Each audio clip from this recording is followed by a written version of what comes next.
भक्तिमय भजन सुनने के लिए सब्सक्राइब करें हमारा YouTube चैनल भक्ति भजन सागर। नई वीडियोस देखने के लिए बेल आइकन पर क्लिक करें।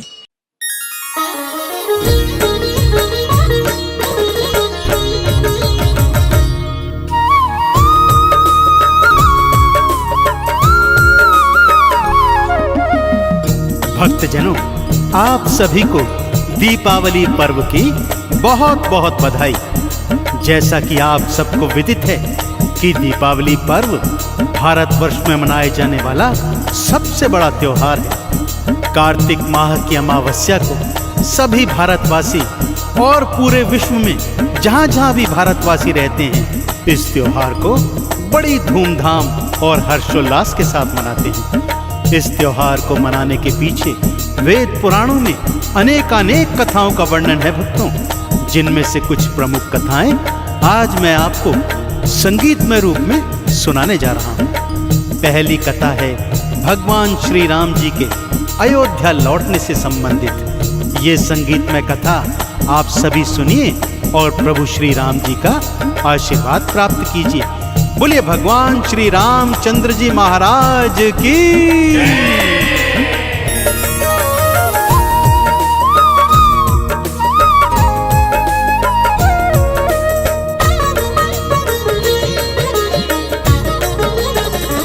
दिवाली खुशियों का त्योहार, दिवाली खुशियों का त्योहार, दिवाली खुशियों का त्योहार, दिवाली खुशियों का त्योहार। हर्ष उमंग उल्लास की भक्तों, हर्ष उमंग उल्लास की भक्तों, छा जाती है बहार, छा जाती है बहार। दिवाली खुशियों का त्योहार, दिवाली खुशियों का त्योहार, दिवाली खुशियों का त्योहार, दिवाली खुशियों का त्योहार।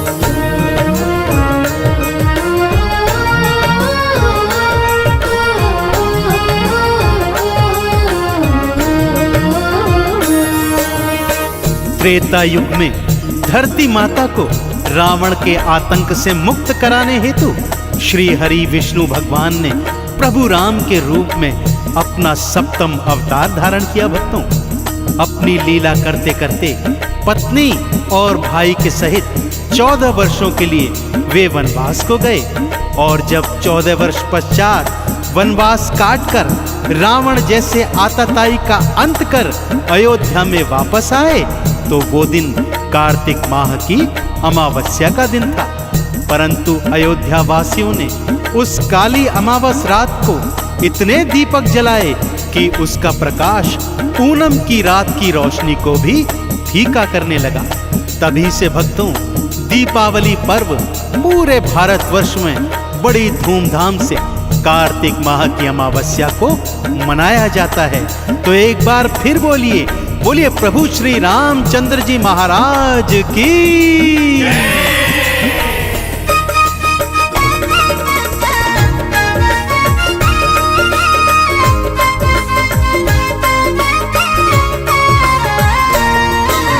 चौदह वर्ष पश्चात राम जी लौट अयोध्या को आए। अयोध्यावासी झूमे गाए, घी के दीपक जलवाए। कार्तिक माह अमावस की वो भक्तों रात तो काली थी।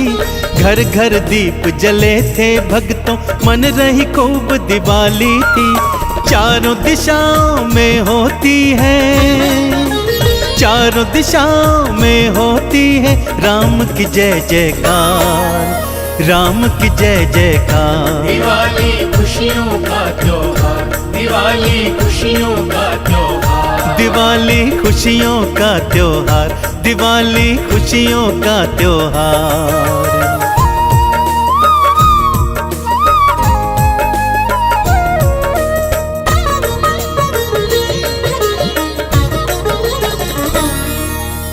दीपावली के पावन पर्व से जुड़ी दूसरी गाथा माता महालक्ष्मी और भगवान श्री गणेश से संबंधित है भक्तों। किसी नगर में एक साहूकार अपनी पुत्री के साथ रहा करता था। उसकी पुत्री नित्य प्रति एक पीपल के वृक्ष की जड़ में जल चढ़ाया करती थी। इसी जड़ में माता महालक्ष्मी का डेरा था। माता महालक्ष्मी उस कन्या की अनन्य भक्ति से इतनी प्रसन्न हो गई कि उसको दर्शन दे दिए और उससे अपनी सखी बनने का अनुरोध किया। कन्या ने कहा वो अपने पिता से पूछकर बताएगी, और जब पिता की स्वीकृति मिली तो वो माता महालक्ष्मी की सखी बन गई। अब आगे क्या हुआ, आइए सुनाता हूं।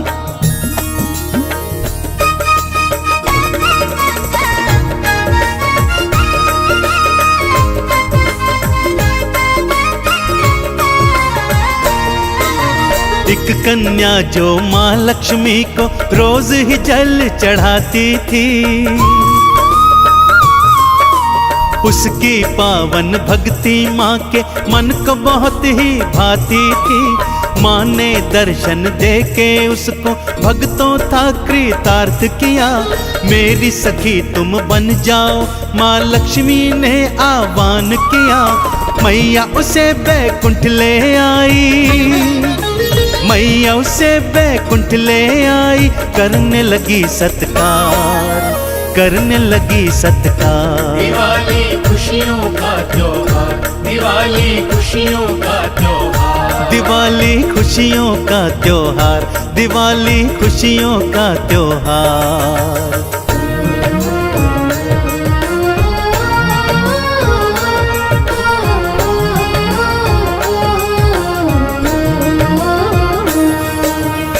माँ उस कन्या को अपनी सखी बनाकर अपने वैकुंठ लोक में अपने घर ले आई।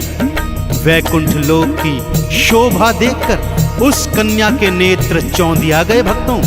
स्वर्ण के महल, स्वर्ण के बैठने के आसन, गहने वस्त्र आभूषण, खाने में 56 भोग। माँ ने अपनी सखी का खूब मन से सत्कार किया।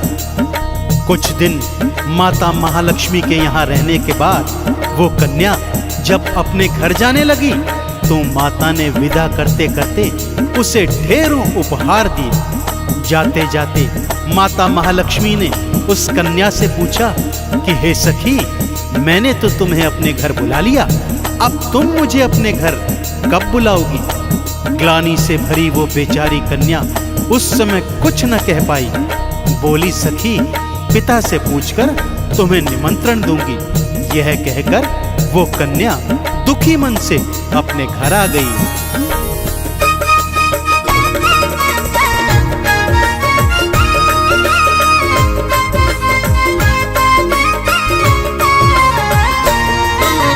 ग्लानि भाव को मन में लेके कन्या घर वापस आई।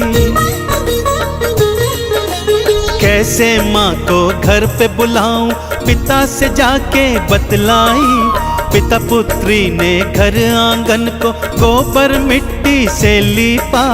मैया की फिर चौकी सजाई, चौमुख बाला था दीवा।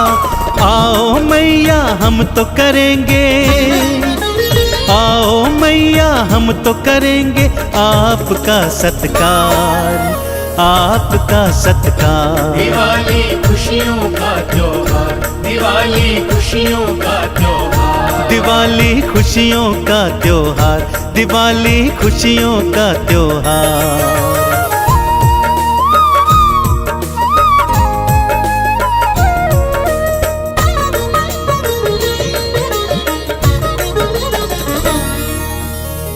घर आंगन तो सज गया था भक्तों, पर अब प्रश्न था कि माँ को खिलाने हेतु 56 भोग कहाँ से आएंगे। वो सेठ तो था, परंतु इतना भी धनवान नहीं था कि माँ के स्वागत हेतु 56 भोग का प्रबंध कर सके। परंतु माँ तो दाती दयावान है।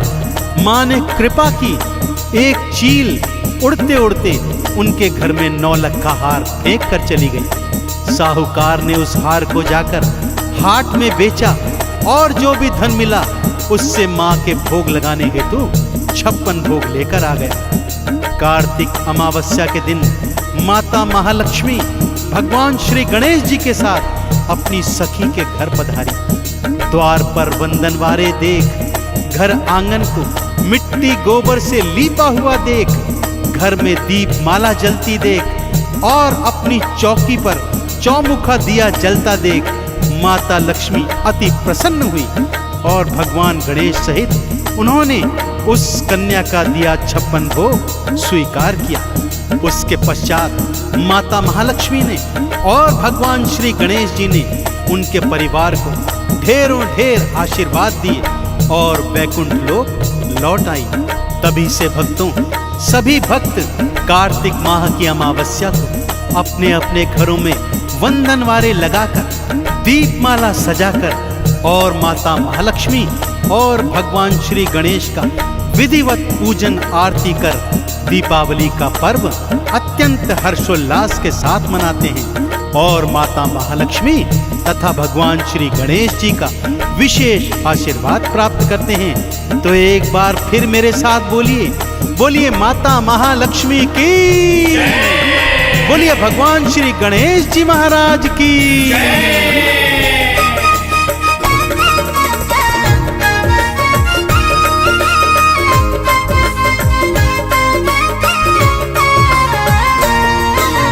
द्वार पे वंदन वारे लाओ, घर घर दीप जलाओ जी। माँ लक्ष्मी और श्री गणेश की चौकी खूब सजाओ जी। अक्षत और नैवेद्य चढ़ाओ, चंदन तिलक लगाओ जी।